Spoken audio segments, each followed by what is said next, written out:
Hello everyone, welcome back to my YouTube channel. कैसे हैं आप सब? होप आप सभी काफ़ी अच्छे होंगे। आज की वीडियो क्लास 9th के स्टूडेंट्स के लिए काफ़ी ज़्यादा इंपॉर्टेंट रहने वाली है, बिकॉज इस वीडियो में हम क्लास 9th की जो कावेरी बुक है उसका चैप्टर 4 विटामिन एम के मोस्ट इंपॉर्टेंट क्वेश्चन करेंगे जो आपके एग्ज़ाम में आने वाले हैं, जिसके एग्ज़ाम में आने के चांसेस काफ़ी ज़्यादा हैं। आई होप आप इस वीडियो को एंड तक देखेंगे। वीडियो को बिना स्किप करें एंड तक देखें, ताकि जितने भी क्वेश्चंस आपके एग्ज़ाम में आने के चांसेस हैं वो सभी आपको ईजिली पता चल जाए। ठीक है, ये आपकी कावेरी बुक का चैप्टर है विटामिन एम। ठीक है, ये आपको पता चल गया होगा।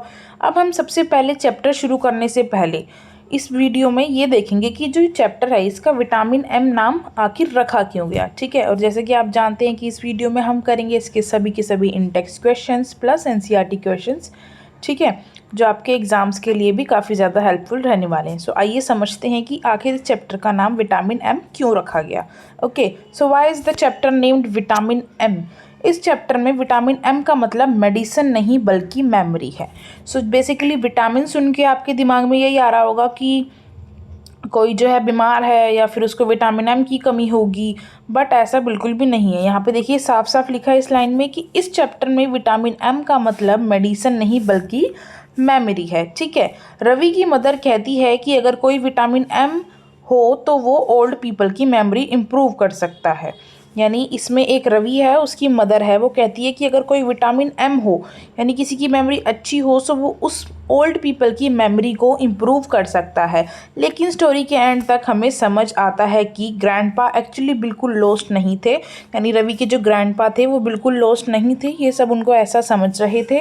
उन्होंने सब कुछ स्मार्टली मैनेज किया। प्रॉब्लम मेमोरी की नहीं बल्कि लोगों की सोच की थी। बेसिकली यहाँ पर स्टोरी में ये देखा जाता है कि जो प्रॉब्लम है वो इनकी मेमोरी की नहीं थी, उनके ग्रैंड पेरेंट्स की। वो प्रॉब्लम थी लोगों की सोच की। ठीक है, main idea vitamin M symbol है मेमोरी का, समझ और रिस्पेक्ट का, और एल्डरली लोगों पर ट्रस्ट का। ठीक है, आप यहाँ से थोड़ा सा आपको कहानी का ओवरव्यू समझ में आ गया होगा। बाकी आपने पूरा चैप्टर तो आई होप अच्छे से रीड कर ही लिया होगा।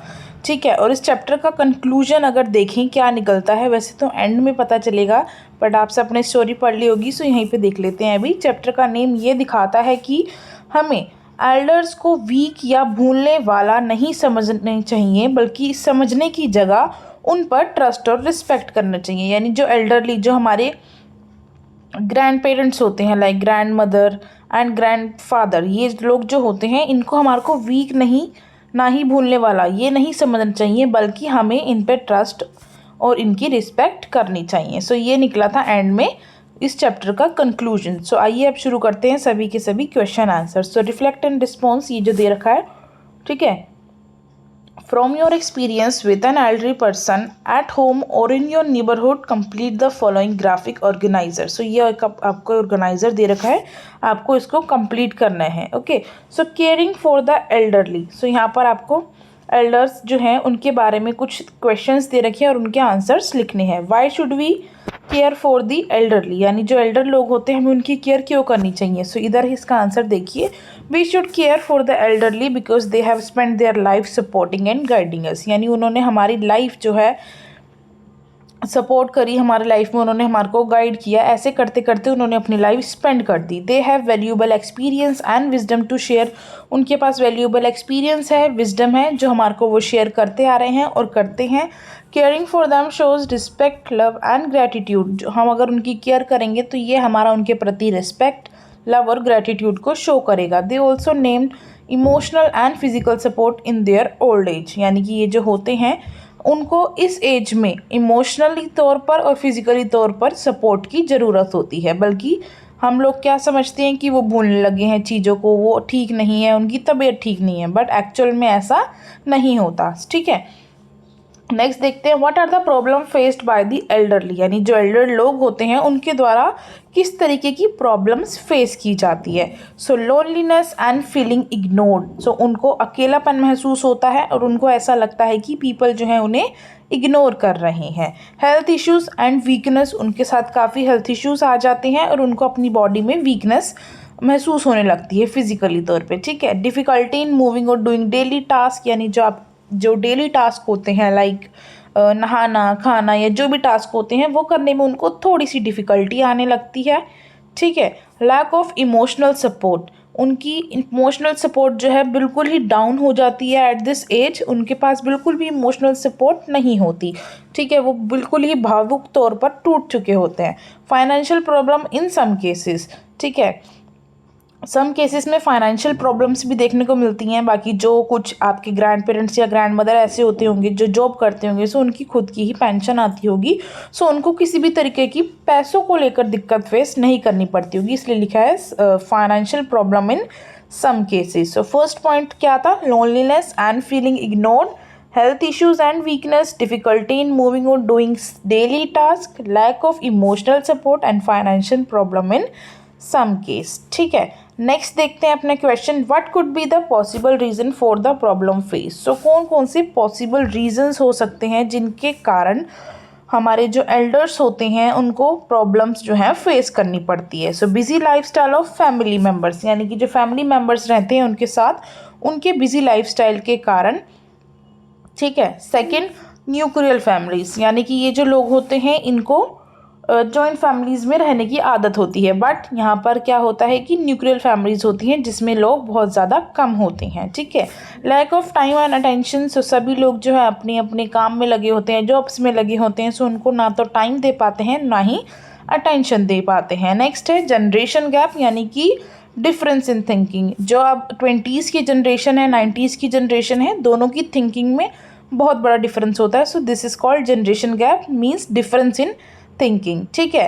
Last but not the least, health and age related issues, उनको health and age related issues आने लगते हैं तो लोग उनकी तरफ ज़्यादा ध्यान नहीं दे पाते, उनका ढंग से इलाज नहीं करा पाते कि पैसा लगेगा या फिर ऐसे सब कुछ बातें होती हैं। सो ये सभी रीजंस हैं कि उनको प्रॉब्लम्स फेस करनी पड़ती हैं, ठीक है। नेक्स्ट देखते हैं, how can we take care of the elderly, यानी कि जो एल्डर्स होते हैं हम उनकी किस तरीके से देखभाल कर सकते हैं। सो यहाँ पे कुछ पॉइंट्स हैं, like spend time with them and talk kindly, उनके साथ समय बिताना और उनके साथ प्यार से बात करना। Help them with daily activities, यानी उनको जो भी डेली टास्क या डेली एक्टिविटीज़ करने में दिक्कत आ रही है उसमें उनकी हेल्प करना, ठीक है। Take care of their health and medicines, उनकी हेल्थ की देख रेख करना और मेडिसिन्स की, लाइक उनको समय पर दवाइयाँ देना, उनका ध्यान रखना, समय पे उनको खाना देना, जो उनको पीने के लिए चीज़ चाहिए वो सब चीज़ें देना जो उनकी हेल्थ के लिए अच्छी हो, उनको हेल्दी रखें, ठीक है। सो रिस्पेक्ट एंड पेशेंस, उनको रिस्पेक्ट देना, ठीक है। और वो अगर कोई काम धीरे कर रहे हैं तो पेशेंसली उनके साथ बैठकर उनकी मदद करना, ठीक है। Make them feel loved and include in family decisions, अब जैसे जैसे वो ग्रैंड पेरेंट्स जो होते हैं ओल्ड हो जाते हैं, सो उनको फैमिली डिसीजंस में भी नहीं लिया जाता, इसलिए वो लोनली फील करने लगते हैं। सो क्या करना है कि उनको एकदम अच्छा फील कराना है, मेक देम फील लव्ड, और अपने फैमिली डिसीजंस में भी उनको इंक्लूड करना है। सो ये सब चीज़ें थी जो हम अपने एल्डर्स की केयर करने के लिए यूज़ कर सकते हैं, ठीक है। सो ये था हमारा इस फ्लो चार्ट का आंसर। ओके, नेक्स्ट यहाँ पे आपको नीचे एक टेबल दे रखा है, fill the table given below, you may check your answers with the help of a dictionary, sorry. Okay, so यहाँ पे आपको ये कुछ वर्ड दे रखे हैं, अब आपको ये वर्ड पढ़ के देखना है कि आपने ये वर्ड कभी पहले सुने हैं, ठीक है। Not here this word before, यानी पहले कभी इस वर्ड के बारे में नहीं सुना। सेकेंड है have heard this word but don't know what it means, यानी वर्ड के बारे में सुना है बट आपको इसका मीनिंग नहीं पता। I know this word it has something to do with, यानी कि मैंने इस वर्ड के बारे में सुना है, ठीक है, ये है। और लास्ट वाले कॉलम में right the meaning of the word, आपको इन वर्ड्स के मीनिंग लिखने हैं। सो ये चार्ट है, ठीक है, इस तरीके से आप अपने नोटबुक में कर सकते हैं। अब बात कर लेते हैं इनकी मीनिंग्स की। सो ये रहे इनके मीनिंग। ओके, फ्रेल का मतलब physically weak and delicate. Shuddered यानी shook suddenly because of fear, cold और शोक। थर्ड है पॉकी, यानी कि स्मॉल, क्रैम्प्ड और डल। फोर्थ है फॉरबिड, यानी कि टू नॉट अलाउ, रिफ्यूज़ यानी परमिशन, ठीक है। फिफ्थ है हमारा पोटरिंग, यानी कि doing small things in a relaxed way. Sixth है विंस्ड, यानी कि slight movement due to pain और डिस्कम्फर्ट। सो ये थे हमारे इनके मीनिंग, और आप अपनी नोटबुक में आंसर्स करने के लिए ये कंप्लीट टेबल का स्क्रीनशॉट लेकर नोट कर सकते हैं। ओके, ये लीजिए। नेक्स्ट आगे देखते हैं हमें क्या दे रखा है थर्ड वाले क्वेश्चन में। Think of a traditional story और recipe pass down by grandparents और an elderly relative in your family. So basically इस क्वेश्चन में आपको क्या करना है, आपको एक ट्रेडिशन के बारे में, किसी स्टोरी के बारे में या फिर किसी रेसिपी के बारे में पास डाउन करना है बाय ग्रैंड पेरेंट्स और एल्डर इन अपने रिलेटिव्स में। ठीक है, what does it means to you. So आपको ऐसा कुछ सोचना है या उनसे पूछना है। So what does it means to you मतलब वो चीज़ से आप क्या समझते हैं, और how does it connect you to growing up years, और वो चीज़ या वो स्टोरी या वो ट्रेडिशन और वो रेसिपी आपकी किस तरीके से आपको कनेक्ट करती है ग्रोइंग अप ईयर्स में, और share this with your classmates and teachers. Okay, so आइए देखते हैं इसका आंसर क्या होगा।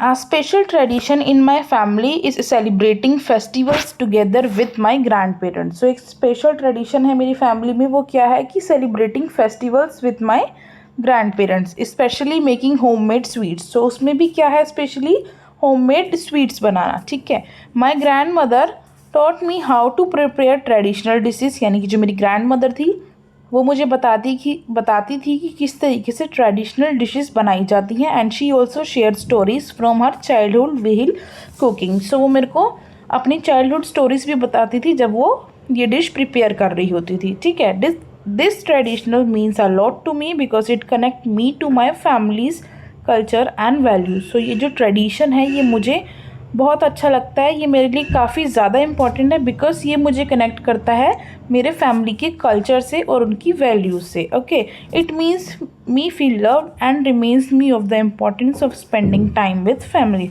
और ये साथ के साथ मुझे लव्ड फील कराता है और मुझे रिमेंड कराता है कि क्या इम्पोर्टेंस है फैमिली के साथ टाइम स्पेंड करने की। ठीक है, it also connect me to my growing years because I have been following the traditional since childhood. So ये मुझे अपने ग्रोइंग अप ईयर से भी कनेक्टेड कराता है बिकॉज ये ट्रेडिशन जो है हम अपने चाइल्डहुड से फॉलो करते हुए आ रहे हैं। This memories with my grandparents are very special and help me understand their experience and wisdom. So ये जो मेमोरीज़ हैं ये मेरे को मेरे ग्रैंड पेरेंट्स के साथ काफ़ी ज़्यादा स्पेशल फील कराती हैं और मुझे हेल्प करती हैं अंडरस्टैंड करने में उनका एक्सपीरियंस और उनकी विजडम। ठीक है, सो ये था इसका आंसर। आई होप आपको अच्छे से समझ आया होगा। अब देखते हैं आगे।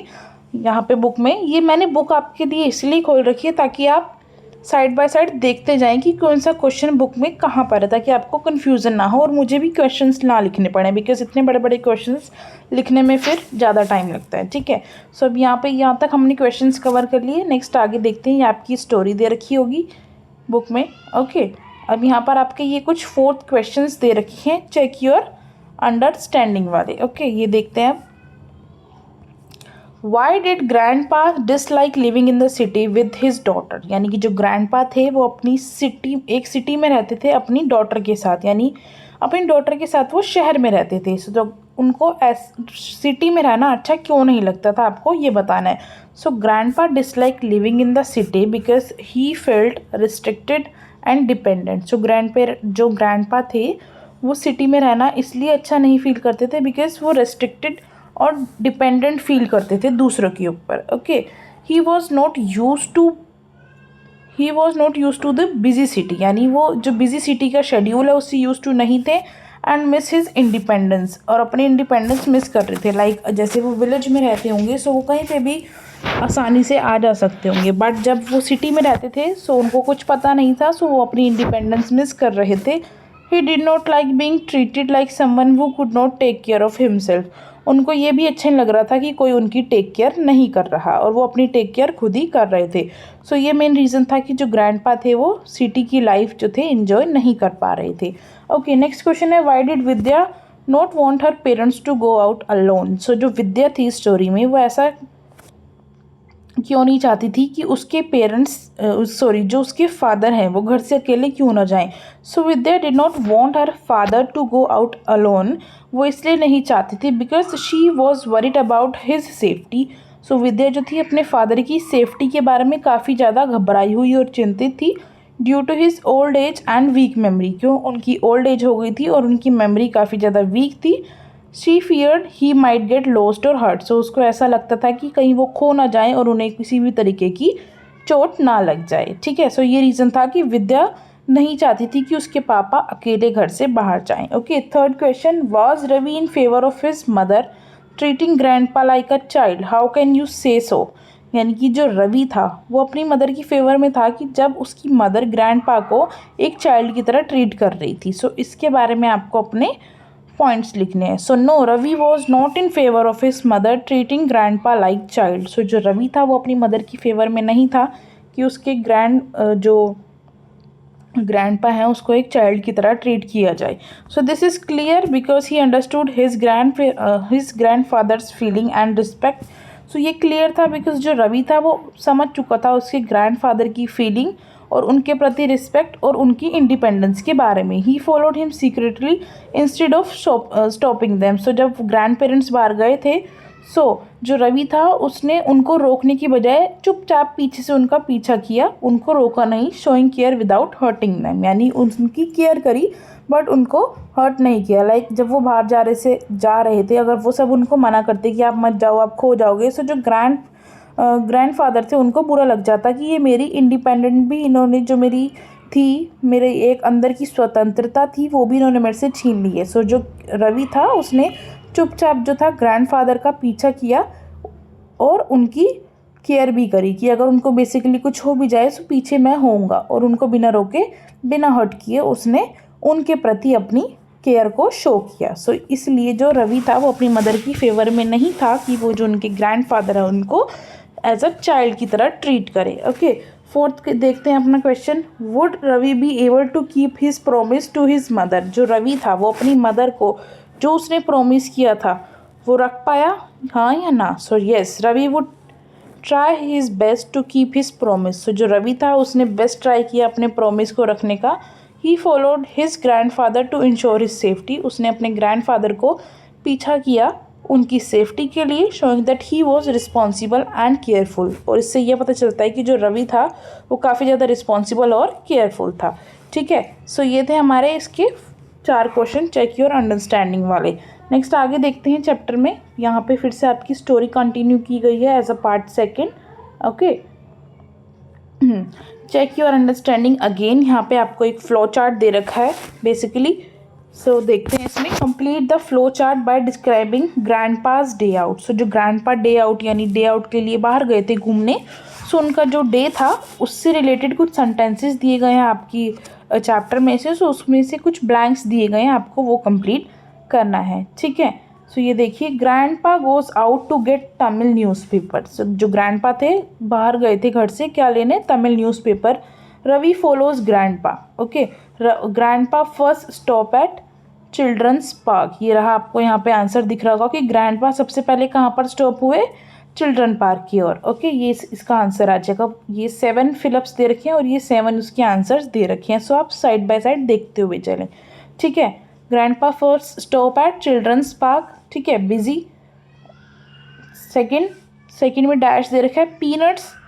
यहाँ पे आएगा आपका peanuts and watches children play, यानी उन्होंने पीनट्स लिए और वो चिल्ड्रन को खेलता हुआ देख रहे थे। ठीक है, next, Ravi hide behind a bush to observe. सो जो रवि था वो एक बस के पीछे खड़ा हो गया उनको देखने के लिए। Grandpa next goes to temple. उसके बाद ग्रैंडमा कहाँ गए, ग्रैंडपा गए टेम्पल की ओर।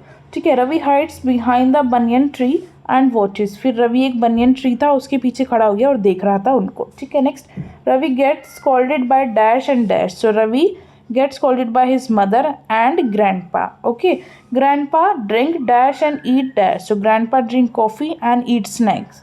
Okay, नेक्स्ट है, grandpa then cross the road and enters a barber shop. फिर ग्रैंडपा जो थे उन्होंने रोड क्रॉस किया और बार्बर की शॉप में एंटर किया। Next, grandpa walks quickly to a bus stop and gets into a bus. फिर वो बस स्टॉप की ओर गए और उस बस में बैठ गए। Ravi enters the bus only to discover that he had been followed. ठीक है, सो ये था complete day out of grandpa.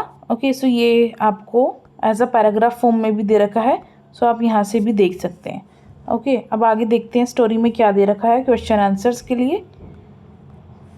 Second, was grandpa lost as feared by Ravi's mother. So क्या आपको लगता है ग्रैंडपा जो थे वो लॉस्ट हो गए थे जैसा कि रवि की मदर को लग रहा था। So no, grandpa was not lost, he safely return home on his own. So जो ग्रैंडपा थे वो खोए नहीं, वो सेफली अपने घर वापस आ गए खुद से। Okay, which show that he was still capable and independent. So ये चीज़ हमारे को शो करती है कि जो ग्रैंडपा हैं वो स्टिल कैपेबल हैं और इंडिपेंडेंट हैं, यानी अपने काम खुद कर सकते हैं, कहीं जाना हो आना हो तो वो भी कर सकते हैं। ठीक है, third question, how would Ravi feel after seeing grandpa. So Ravi को कैसा लग रहा था अपने ग्रैंडपा को देख के।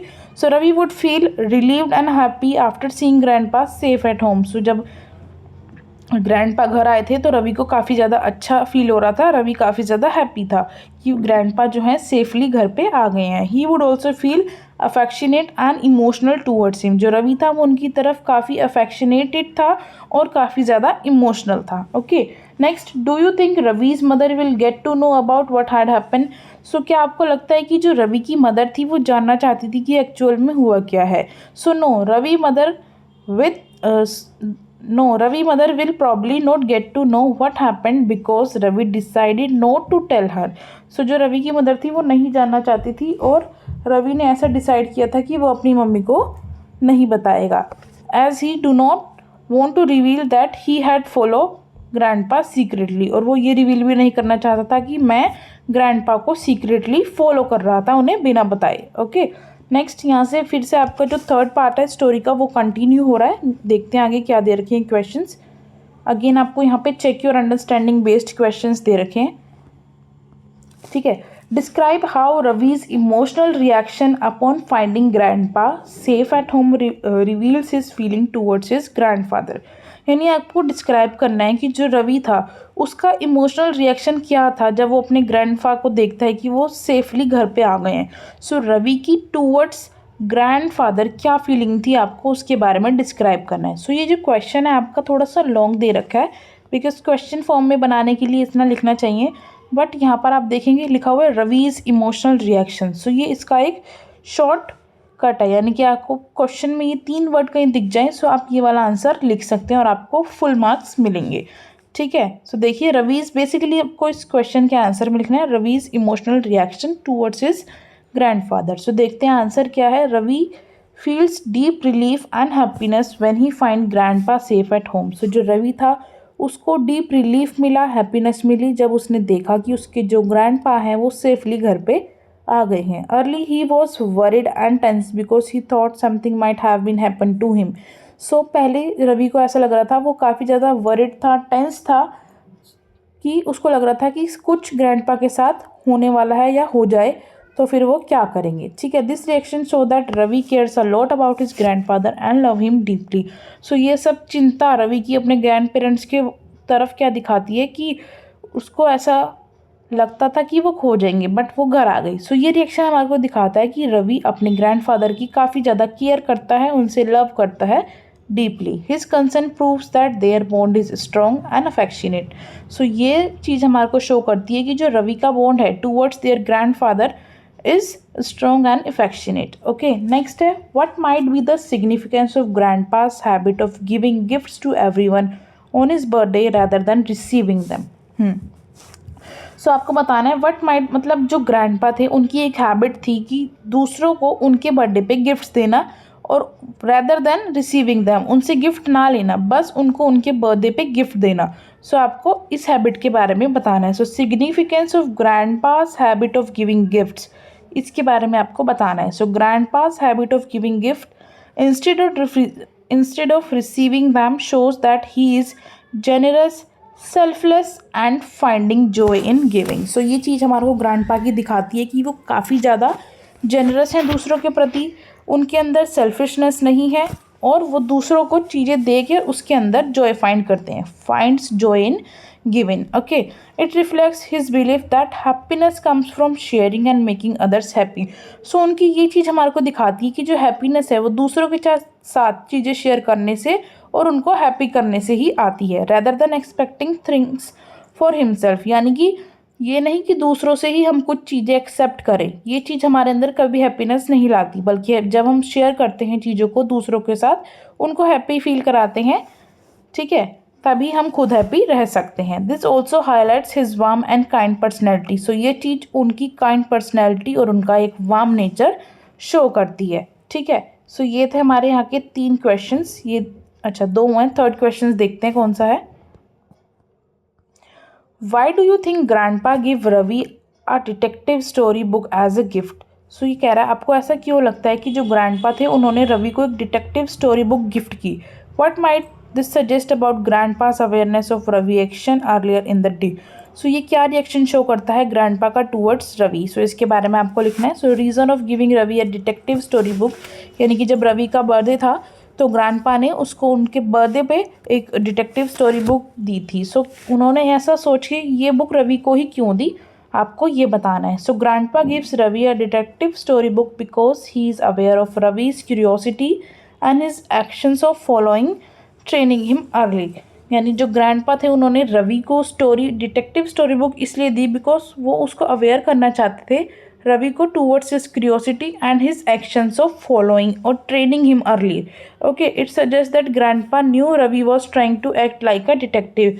सो ग्रैंडपा को ऐसा लगता था कि जो रवि है वो एक डिटेक्टिव की तरह चीज़ों को ट्राई करता है और वो डिटेक्टिव बनने की कोशिश करता है. So this gift is a gentle and a playful way of acknowledging Ravi's interest without scolding him. So ये जो चीज़ है यानी उसको जो गिफ्ट दी, सो ये शो करती है जो ग्रैंड पा थे उन्होंने एक्नॉलेज किया रवि का इंटरेस्ट बिना उसको डांटे हुए. ठीक है, and this shows grand pass clever and understanding nature. और ये चीज़ जो है ग्रैंड पा की क्लेवर और अंडरस्टैंडिंग नेचर को शो करती है. ठीक है, सो ये रीज़न था कि रवि को डिटेक्टिव स्टोरी बुक उसके बर्थडे पे ग्रैंडफादर ने गिफ्ट करी. ओके, नेक्स्ट आगे देखते हैं क्रिटिकल रिफ्लेक्शन. अगेन यहाँ पे आपको एक्सट्रैक्ट दे रखा है आपकी स्टोरी में से. ठीक है, सो ये आप रीड कर लीजिएगा. इसके हम सीधा क्वेश्चन आंसर्स देखते हैं. ये एक्सट्रैक्ट कभी कभी ऐसा होता है कि आपके एग्ज़ाम में सेम आ जाते हैं. सो आप इनको अच्छे से प्रिपेयर कीजिए. Choose the emotion display by the grandfather. So stanza में जो ग्रैंडफादर के द्वारा इमोशन डिस्प्ले किया गया उसके बारे में बताना है. सो इसका आंसर होगा आपका सी, नॉस्टैल्जिक. ठीक है, nostalgic. Grandpa is remembering his peaceful house and village life fondly. Okay, next है complete the following sentence with a reason. आपको इस सेंटेंस क्लियर कंप्लीट करना है. Grandpa hated the busy and noisy city life because जो grandpa थे वो city की busy और काफ़ी ज़्यादा आवाज़ों वाली जो लाइफ थी उसको हेट करते थे. ऐसा क्यों? Because it lack peace and quiet unlike his calm home in the town where he enjoy nature. So ऐसा इसलिए था बिकॉज वो अपने गाँव की अपने विलेज की जो पीस थी और जो शांति थी उसको महसूस कर रहे थे. अनलाइक हिज काम होम, जो उनका काम होम था उनके टाउन में, वो उस नेचर को ही इंजॉय करते थे. ठीक है, third, why did grandpa come to city despite his dislike of the city life. So जब ये पूछा गया कि जब ग्रैंडपा जो थे उनको सिटी की लाइफ अच्छी नहीं लगती थी तो वो सिटी में आए क्यों. So grandpa come to city to live with his family so that they could take care of him. So वो इसलिए आए थे कि वो सिटी में रहकर अपनी फैमिली की देख रेख कर सकेंगे. ठीक है, specially after he had fallen earlier and needed support. So specially जब वो गिर गए थे तब उनको सपोर्ट की भी ज़रूरत थी. ओके, नेक्स्ट आगे देखते हैं. Similarly, fourth question, choose an expression similarly in meaning to you like you can even hear a leaf fall. So ये आपको सेंटेंस दे रखा है you can even hear a leaf fall. So आपको similar expression जो दे रखा है इन चार ऑप्शंस में से वो चूज़ करना है. So end of one's life, arrival of autumn, sign of a good luck या फिर पिन ड्रॉप साइलेंस. सो इसका आंसर होगा डी, पिन ड्रॉप साइलेंस. यानी similarly expression to you can even hear a leaf fall, यानी आप एक leaf गिरने की आवाज़ भी नहीं सुन सकते.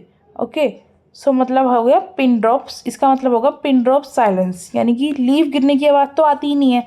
ठीक है, सो ये कह रहा है you can even hear a leaf fall. So leaf गिरने की आवाज़ तो आती ही नहीं है बिल्कुल भी. इसका मतलब होगा पिन ड्रॉप साइलेंस. ठीक है, नेक्स्ट फिफ्थ वाला है state one advantage and one disadvantage of grandfather's living in house in town.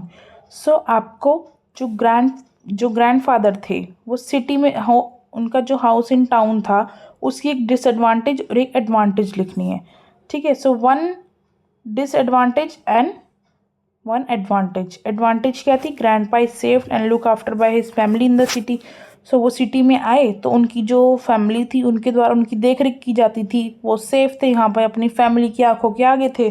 ठीक है, और disadvantage he misses the peace and quiet of his village life.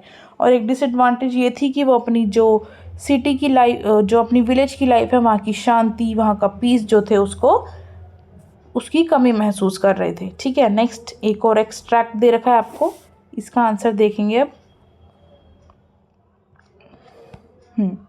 Choose the option that display the tone of the grand father's response. So आपको एक यहाँ पे ऊपर जो extract है उसमें ग्रैंड फादर की क्या टोन थी उसके बारे में बताना है। ठीक है, एक सेकेंड। ठीक है, सो जो सेकंड स्टैंजा है हमारा, ये भी आपका इसी से लिया गया स्टोरी से। सो इसका फर्स्ट क्वेश्चन है, choose the option that display the tone of the grand father's response. So जो ग्रैंड फादर का रिस्पॉन्स था उनकी क्या टोन थी उसमें, अपोलॉजिक, हर्टफुल, काम या फिर पजल्ड। सो उनकी टोन जो थी वे काफ़ी काम थी। सो इसका करेक्ट आंसर होगा ऑप्शन सी। सेकेंड है, why was Ravi confuse and embarrassed. जो रवि था वो कन्फ्यूज्ड और एम्बेरस्ड क्यों था? सो इसलिए था because he had not followed his mother's instruction and had left his grandfather alone. So उसने क्या किया था, अपनी जो मदर थी उनकी इंस्ट्रक्शंस फॉलो नहीं की थी और अपने ग्रैंडफादर को अलोन यानी अकेला छोड़ दिया था। And grandpa indirectly pointed it out. So जो ग्रैंडपा थे उन्होंने उस चीज़ को पॉइंट आउट कर लिया था कि हाँ ऐसा कुछ हो रहा है। ठीक है, नेक्स्ट देखते हैं third question, complete the sentence with the suitable reason. Ravi's mother was impatient because she thought grandfather had forgotten Ravi's birthday. So जो रवि की मदर थी वो काफ़ी ज़्यादा इम्पेशेंट थी बिकॉज उनको ऐसा लग रहा था कि जो ग्रैंडपा हैं वो रवि का बर्थडे भूल गए हैं। ओके, नेक्स्ट है, state whether the following sentence is true और false. Grandfather forget that Ravi's birthday was 3 months ago। So grandfather जो थे वो भूल चुके थे कि रवि का जो बर्थडे है वो 3 months ago है, यानी 3 month पहले है। So statement false, he actually remember he had a surprise gift. So वो ऐसा नहीं था कि वो भूल गए थे, बट उनको याद था और उनको ये भी याद था कि उसको एक सरप्राइज गिफ्ट देना है। सो इसका आंसर होगा हमारा false. Y did grandpa say he did not know what kind of morning Ravi's might have had. So जो ग्रैंडपा थे वो कह रहे थे कि उनको नहीं पता कि किस तरह की मॉर्निंग जो है रवि की है। So grandpa said he did not know what kind of morning Ravi had because Ravi was not at home when he with him. So जो रवि था वो उनके साथ घर पे नहीं था एंड ही हैड डिसअपेयर्ड, और वो गायब हो चुका था। So grandpa did not see what he did. So जो ग्रैंडपा थे उनको नहीं पता था कि रवि की मॉर्निंग किस तरीके से होती है। ठीक है, अब यहाँ पे आपको कुछ क्वेश्चंस दे रखे हैं, उसके आंसर्स देने हैं। ठीक है, answer the following questions. Grandpa is portrayed as a person with feeling memories in the beginning of the story. So आपको बिगिनिंग ऑफ द स्टोरी यानी कि स्टोरी की शुरुआत में ग्रैंडपा का एक पोर्ट्रेट एज अ पर्सन यानी कि उनकी फ़ोटो को as a person with feeling memories दिखाया है as a beginning of the story. So आपको 2 एविडेंस दिखाने हैं जो स्टेटमेंट को डिस्प्रूव करते हैं। ठीक है, so 2 evidence to disprove that grandpa had feeling memory. So grandpa remembered Ravi's birthday and even prepared a surprise. So एक तो ये वाली बात कि ग्रैंडपा को याद था रवि का बर्थडे कब है और वो उसके लिए सरप्राइज गिफ्ट भी प्लान करते हैं और प्रिपेयर्ड करते हैं। He plan everything cleverly showing he was alert and thoughtful. और वो हर चीज़ों को काफ़ी चालाकी से प्लान करते हैं जो हमारे को ये दिखाती है कि वो काफ़ी ज़्यादा अलर्ट थे और थॉटफुल थे। ओके, नेक्स्ट देखते हैं। नेक्स्ट क्वेश्चन है, give 2 character sketch of each of the following characters. So यहाँ पे आपको ये 3 कैरेक्टर्स दे रखे हैं स्टोरी के, ग्रैंडफादर, रवि और रवीज मदर। सो आपको इनका कैरेक्टर स्केच देना है 2-2 पॉइंट्स में। ओके, सो ये क्वेश्चन इंपॉर्टेंट है, आपसे पूछा जा सकता है इनके कैरेक्टर स्केच एग्जाम में भी। सो फर्स्ट है ग्रैंडफादर, क्लेवर्ड और काम। जो ग्रैंडफादर थे वो काफ़ी ज़्यादा क्लेवर्ड थे और उनका नेचर काफ़ी काम था। सो ही प्लान द सरप्राइज स्मार्टली, ये उनकी क्लेवरनेस दिखाती है। नेक्स्ट है काम, ही स्पोक कूली एंड से रिलैक्सड। वो काफ़ी ज़्यादा कूलली बोलते थे, कभी भी गुस्सा नहीं करते थे और रिलैक्स्ड रहते थे। ठीक है, सो ग्रैंडपा की हमारी कैरेक्टर स्केच के 2 पॉइंट्स हो गए, clever and calm. Okay, next है रवि। रवि का 1 पॉइंट है, caring, he worried about his grandfather. Ravi काफ़ी ज़्यादा केयरिंग है अपने ग्रैंडफादर के प्रति।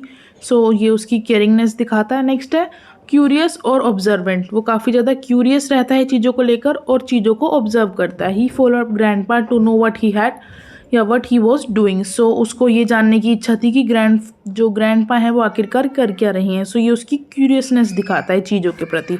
ठीक है, नेक्स्ट है रवीज मदर, काफ़ी ज़्यादा इम्पेशेंट थी। She quickly assume grandpa forget the birthday. So उन्होंने ऐसा सोच लिया था कि जो ग्रैंडपा हैं वो रवि का बर्थडे भूल गए हैं। ठीक है, नेक्स्ट है concern, she care about both Ravi and grandpa. जो उसकी मदर थी रवि की, वो रवि की भी चिंता करती थी, साथ ही साथ ग्रैंडपा की चिंता भी करती थी। सो ये हो गए इनके करेक्टर स्केच। ओके, नेक्स्ट देखते हैं third question. Why was Ravi worried about what grandfather had at the tea stall. So जो रवि था वो क्यों इतना वरी हो गया था जब ग्रैंडपा के साथ टी स्टॉल पे हुआ। So Ravi was worried because he thought grandpa might eat something unhealthy और अनसेफ। यानी जब वो टी स्टॉल पर गए तो रवि को ऐसा लगने लगा कि ग्रैंडपा कुछ अनहेल्दी सा और अनसेफ सा ना खा लें। Specially he believe grandpa had memory issue. So उसको ऐसा लगता था कि ग्रैंडपा के साथ मेमोरी इशू है, इसलिए वो जो था वरी हो गया था कि ग्रैंडपा जब टी स्टॉल पर गए थे। ठीक है, नेक्स्ट है, do you think it was easy for Ravi to follow his grandfather, if yes why, if no then why not. So क्या आपको ऐसा लगता है कि रवि के लिए ईजी था अपने ग्रैंडपा को फॉलो करना? अगर हाँ तो ऐसा क्यों है, और नहीं तो भी ऐसा क्यों है? आपको अपने कंटेक्स्ट को सपोर्ट करने के लिए आंसर लिखना है। So no, it was not easy because grandpa moved around a lot. So ये ईजी नहीं था बिकॉज जो ग्रैंडपा थे वो अराउंड ही घूम रहे थे and Ravi had to be careful and alert so that he would not get caught. So Ravi को काफ़ी ज़्यादा केयरफुल और अलर्ट रहना पड़ा बिकॉज अगर ग्रैंडपा जो थे इधर उधर घूम रहे थे तो वो उसको आसानी से देख सकते थे, इसलिए ग्रैंडपा को फॉलो करना ईजी नहीं था। नेक्स्ट है, Ravi is good detective, give one argument in favour of and against in the given statement. So Ravi एक अच्छा डिटेक्टिव है, आपको अपने फेवर के लिए एक अगेंस्ट में और एक फॉर में इसका आंसर देना है। सो फॉर में, Ravi carefully followed his grandfather and observe his actions. ठीक है, जो रवि था उसने केयरफुली अपने ग्रैंडफादर को ऑब्जर्व किया, उनके एक्शंस को। ठीक है, अगेंस्ट में, ही मिसटूड the situation and wrongly thought grandpa had memory problem. So against में ये था कि ही मिसअंडरस्टूड, उसको एक मिसअंडरस्टूड हो गई थी सिचुएशन की कि जो ग्रैंडपा है उनके साथ कोई मेमोरी प्रॉब्लम है। ओके, नेक्स्ट देखते हैं आगे sixth question. Why grandfather aware that Ravi was following him, how do you know. So जो ग्रैंडफादर थे वो अवेयर थे कि रवि उनको फॉलो कर रहा है। सो आपको ये कैसे पता चलता है, यानी how do you know. So yes, grandfather seem aware because his action appeared planned and intentional. So जो ग्रैंडफादर थे वो अवेयर थे बिकॉज जो उनके एक्शंस अपीयर हो रहे थे वो काफ़ी ज़्यादा प्लान और इंटेंशनल थे, as if he knew Ravi was watching and wanted to surprise him later. ठीक है, और उनको पता था कि रवि जो है उनको देख रहा है और उनको बाद में सरप्राइज करेगा। नेक्स्ट है seventh question, in your opinion who needs vitamin M and why. So यहाँ पे पूछा है कि आपके ओपिनियन में किसको विटामिन एम की ज़रूरत है और क्यों। ठीक है, सो अब विटामिन एम से आप समझ गए होंगे कि मतलब है मेमोरी का। Okay, so Ravi's mother needs vitamin M means mindfulness and understanding because she quickly जज grandpa without understanding his intention. So हमारे को ऐसा लगता है स्टोरी को देखकर कि जो रवि की मदर है उनको विटामिन एम की ज़रूरत है बिकॉज क्विकली वो जो है जज कर लेती हैं ग्रैंडपा को बिना किसी उनकी इंटेंशन को समझे। ठीक है, सो ये था इसका आंसर कि ग्रैंडपा को नहीं है विटामिन एम की ज़रूरत, उनसे ज़्यादा ज़रूरत है रवि की मदर को। ठीक है, नेक्स्ट एट्थ क्वेश्चन है, some people believe society shows biased. मतलब कुछ लोगों को ऐसा लगता है कि जो सोसाइटी है वो बायस्ड है based on age, being young और ओल्ड, यानी यंग और ओल्ड पीपल के लिए। Give an example where you might have experienced or observed such discrimination with when opinions were discredited because of age. So आपने देखा होगा कि एज बेस्ड पे कई ज़्यादा डिस्क्रिमिनेशंस होते हैं। सो आपने क्या ऑब्जर्व किया है कभी, उसको लिखना है। So sometimes elderly ignore children's opinion by saying you are too young to understand. So मैंने ये देखा है कि कभी कभी जो एल्डर्स होते हैं यानी जो बड़े लोग होते हैं वो चिल्ड्रंस के ओपिनियंस को इग्नोर कर देते हैं ये कह के कि तुम अभी छोटे हो इन चीज़ों को समझने के लिए, even when the child has a valid point. लेकिन जो चाइल्ड होता है उसके पास एक वैलिड पॉइंट होता है, पर तब भी जो एल्डर होते हैं, बड़े लोग होते हैं, वो छोटों की बात को इग्नोर कर देते हैं। This show the biased based on age. So ये चीज़ हमारे को दिखाती है कि हाँ, एज के प्रति किस तरीके से जो है बच्चों के साथ भेदभाव किया जाता है। ठीक है, नेक्स्ट आगे देखते हैं क्वेश्चन वोकैबुलरी एंड स्ट्रक्चर का। ठीक है, सो ये वाला क्वेश्चन जो है ज़्यादा इंपॉर्टेंट नहीं है। बेसिकली इसमें क्या करना है आपको कि यहाँ पे आपको ऊपर कुछ वर्ड्स दे रखे हैं, कॉलम 1 और कॉलम 2। इसमें यहाँ पे आपको वर्ड्स लिखने हैं और उनसे रिलेटेड साउंड्स को यहाँ पे लिखना है। सो ये क्वेश्चन अभी कुछ ज़्यादा इंपॉर्टेंट नहीं है, सो इसको अभी हम फिलहाल छोड़ देते हैं, ठीक है। नेक्स्ट यहाँ पे आपको ये दे रखे हैं, now fill in the blanks with appropriate word from column 1 and 2। सो अब आपको ये फिलअप्स कंप्लीट करने हैं, अब जो ऊपर ये वर्ड्स दे रखे हैं इनकी हेल्प से, ये वाले वर्ड्स, इन वर्ड्स की हेल्प से आपको वो पैराग्राफ कंप्लीट करना है। सो आइए इसका आंसर देख लेते हैं क्या होगा, ठीक है। डिटेक्टिव स्नेकर फर्स्ट, सो इसमें यहाँ पे 1 से लेकर 10 तक फिलअप्स दे रखे हैं, ठीक है। Detective Shankar first training the mysterious suspect through the dimly lit side lanes away from the bustle of the city. यहाँ पे आएगा बस्टल, ये जो डार्क वर्ड्स हैं ये होंगे इनके आंसर्स, ठीक है। Quickened his pace dash the suspect heavy footstep dash across the street unaware of the pursued Shankar dash his magnifying glass had to dash behind the market stall dash through the lanes to avoid being seen Shankar when he hit himself against a pole. This alarmed his suspect and he dashed into the night leaving only the distant dash of the sleeping city behind. So ये आपका paragraph था। अब इसके answers देखते हैं, ठीक है। सो इसका फर्स्ट का आंसर ये होगा ट्रेलिंग, सेकंड का bustle, briskly, third and race, crouch, zigzagging, granted, sprinted और वेयर, ये था इसका आंसर, आप देख सकते हैं, ठीक है। नेक्स्ट आगे देखते हैं सेकंड वाला। इसमें आपको क्या देखा है, study the highlighted word in the given sentence from the text and fill in the box with synonym words, you may refer to a dictionary oft when trailing his walking stick gently leaving Ravi in dilemma. So ये आपको 1, 2 and 3 word दे रखे हैं। Second वाला डलीमा word जो complete है, first वाला ये आएगा आपका क्वांड्री एंड जो ये सेकंड वाला है इसमें आएगा प्रेडिसमेंट, ठीक है। ये आप कंप्लीट कर लीजिएगा। नेक्स्ट आगे देखते हैं थर्ड वाला। इसमें है fill in the table given below, check your answers with the help of dictionary. So ये दे रखा है आपको, यहाँ पे इसकी मीनिंग, पार्ट ऑफ स्पीच, इसका सिनोनियम और इसका एंटोनियम लिखना है, ठीक है। सो ये रहा इसका मीनिंग लिखे हुए हैं ये सभी का, ठीक है। And then part of speech, इसमें एडवर्ब है, noun, adjective, verb, noun and again noun है। नेक्स्ट उनके ये सिनोनियम्स और एंटोनियम्स लिखे हुए, आप इनको अपनी नोटबुक में नोट कर सकते हैं, इसमें इतना कुछ समझाने का है नहीं, ठीक है। नेक्स्ट देखते हैं फोर्थ वाला, ठीक है। सो जो फोर्थ दे रखा है, match the emotions expressions in column 1 with their meaning in column 2, ठीक है। सो यहाँ पे आप कॉलम 1 जो है इसमें कुछ इमोशंस और एक्सप्रेशंस दे रखे हैं और कॉलम 2 में आपको ये कुछ मीनिंग्स दे रखे हैं, ठीक है। सो यहाँ पे इसका आंसर है, आप देख सकते हैं, एम्बेरेस्ड का होगा फील्ड अनकंफर्टेबल, कॉन्टेड का होगा reply to an argument, countered का फ्लस्ड का होगा become red in the face, stricken का होगा affected sorely by an unpleasant feeling, और ग्लैम का होगा आपका यहाँ पे एक्सप्रेशंस ऑफ इमोशन। और जो एक्स्ट्रा मीनिंग दे रखा है, ठीक है, ये आपको कंफ्यूज करने के लिए दिया गया है, बिकॉज 5 थे सो 5 हमने यहाँ पे देख लिए। ये था इसका आंसर, आप देख सकते हैं। नेक्स्ट आगे देखते हैं fifth, read the highlighted word in the following phrases from the story, now revisit the story and underline the prepositions. यहाँ पे आपको ये कुछ दे रखे हैं, प्रेपोजिशंस अंडरलाइन करके दे रखी है, लाइक अक्रॉस, ओवर, अंडर और बिहाइंड। अब यहाँ पे आपको कुछ फिलअप्स दे रखी हैं, आपको फिल करने हैं प्रेपोजिशंस से, ओके। सो फर्स्ट वाले में आएगा आपका थ्रू, सेकंड में आपका आएगा ओवर, थर्ड में नियर, फोर्थ में इन, फिफ्थ में अलोंग एंड टूवर्ड्स। सो इसमें कुछ आपको प्रेपोजिशंस के बारे में पता होना चाहिए। सो ये इनके आंसर्स थे, मैंने आपको दिखा दिए, ओके। नेक्स्ट आगे देखते हैं, read the following dialogues from the story. So ये आपको कुछ डायलॉग्स दे रखे हैं स्टोरी में से ही, ये जो 5 पॉइंट्स में दे रखे हैं आपको ये डायलॉग्स दे रखे हैं, ठीक है। आपको इनको रीड करना है। Now choose the correct answers. नीचे ये कुछ फिलअप्स दे रखे हैं, इनमें से आपको इनका आंसर करेक्ट चूज करना है। सो फर्स्ट में आएगा आपका इंटेरोगेटिव, सेकंड में आपका आएगा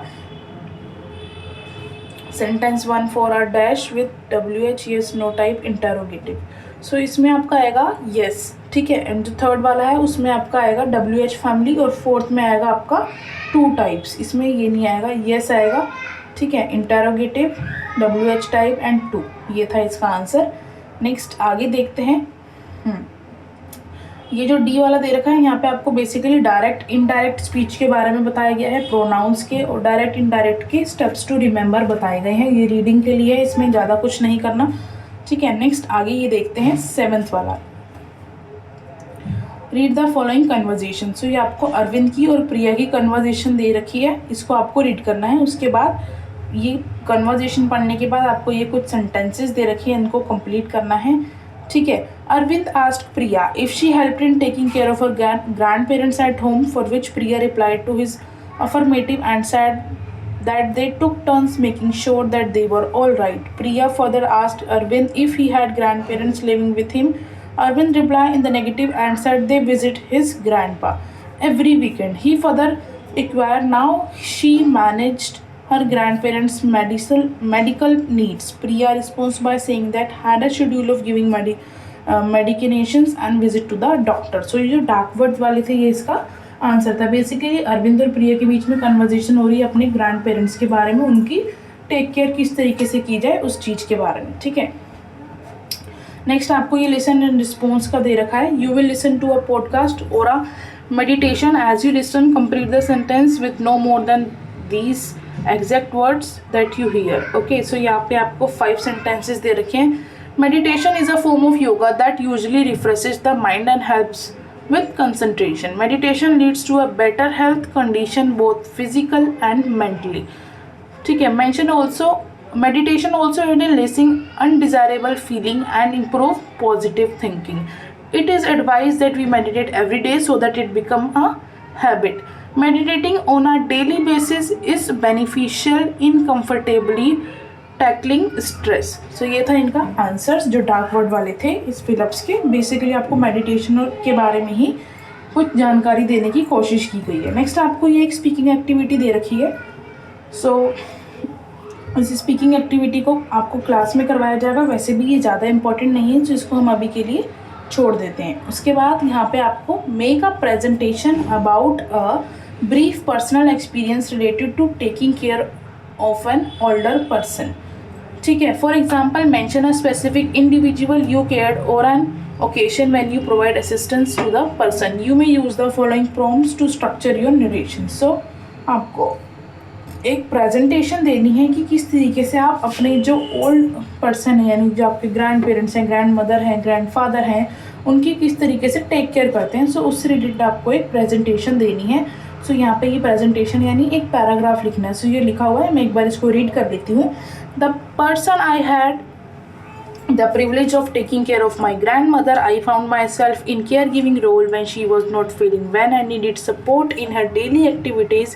I took on the responsibility of helping her with medicines like food and spending time with her. During this experience, I discovered new quality in myself like patience and responsibility.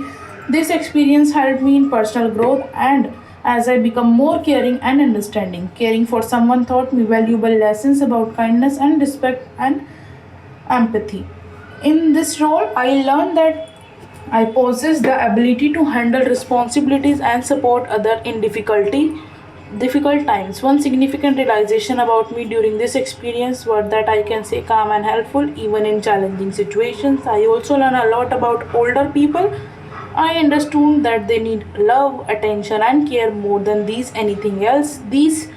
Their challenges include health problems like weakness and something loneliness. Caring for grandmother depended my understanding of the aging process, especially how important emotional support for elderly people. So ये था कि किस तरीके से हम अपने जो old हमारे ग्रैंड पेरेंट्स हैं उनकी टेक केयर करते हैं, लाइक उनकी कुछ डेली एक्टिविटीज़ करने में मदद कर देना, उनको टाइम टू टाइम मेडिसिन्स देना, उनको भोजन देना, उनके साथ बातें करना।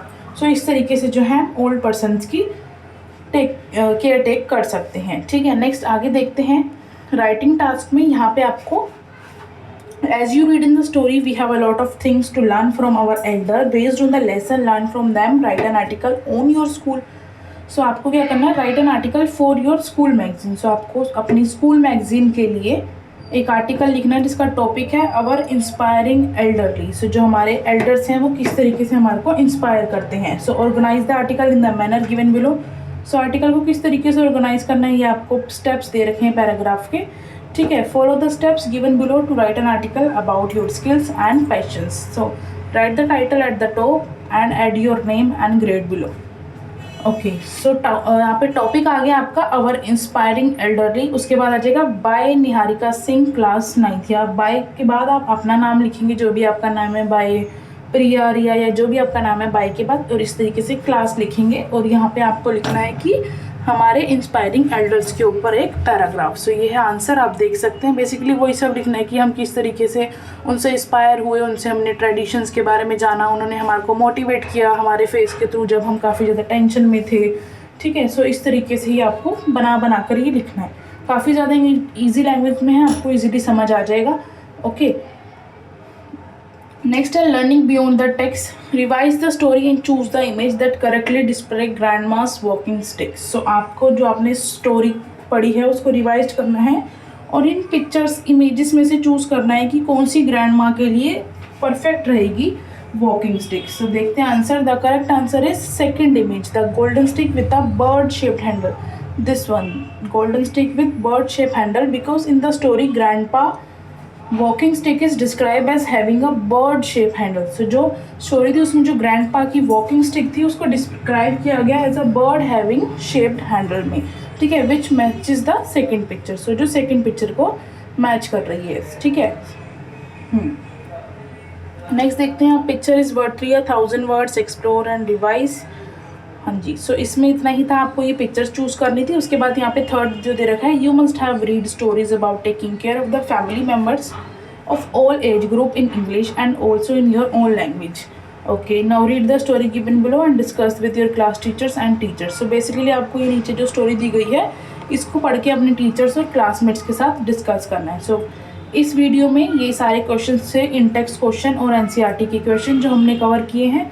आई होप आपको वीडियो पसंद आई होगी और सभी क्वेश्चंस के आंसर आपको मिल गए होंगे। अगर वीडियो पसंद आई है तो चैनल को लाइक शेयर सब्सक्राइब प्लीज़ करें, ज़रूर करें। अपने दोस्तों के साथ भी शेयर करें वीडियो को और मेरे चैनल को सपोर्ट करें ताकि मेरा चैनल भी जल्दी से मोनेटाइज हो जाए और मैं और ज़्यादा मोटिवेट हूँ आपके लिए वीडियोज़ बनाने के लिए। Thank you so much for watching this video. Till then take care and bye bye. और कमेंट्स में ज़रूर बताइएगा कि आपको वीडियो कैसी लगी। Thank you so much for watching this video.